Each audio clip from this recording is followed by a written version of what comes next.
Tamil to English translation practice day 28.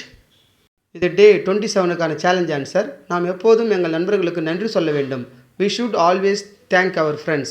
சரியாக guess பண்ணவங்களுக்கு வாழ்த்துக்கள். இன்னைக்கான முதல் சென்டென்ஸ், இன்று நீ பள்ளிக்கு தாமதமாக வந்தாயா? இது எப்படி ஆங்கிலத்தில் சொல்லணும்? நீங்களே ட்ரை பண்ணி பாருங்கள். வீடியோவை பாஸ் பண்ணிக்கோங்க. Did you come late to school today? Did you come late to school today? சரியாக கெஸ் பண்ணியிருக்கீங்களா? வாழ்த்துக்கள். அடுத்த சென்டென்ஸ்,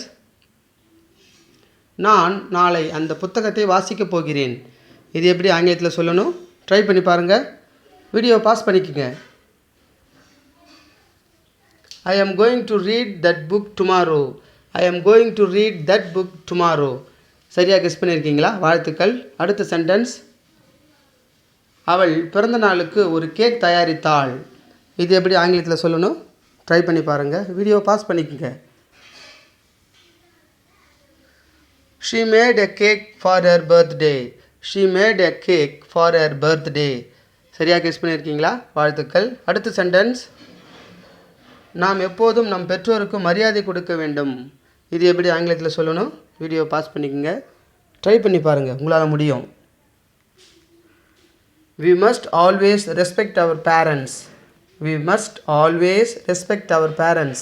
சரியாக கெஸ் பண்ணியிருக்கீங்களா? வாழ்த்துக்கள். அடுத்த சென்டென்ஸ், நீங்கள் எப்போதும் உங்கள் கனவுகளை பின்தொடர வேண்டும்.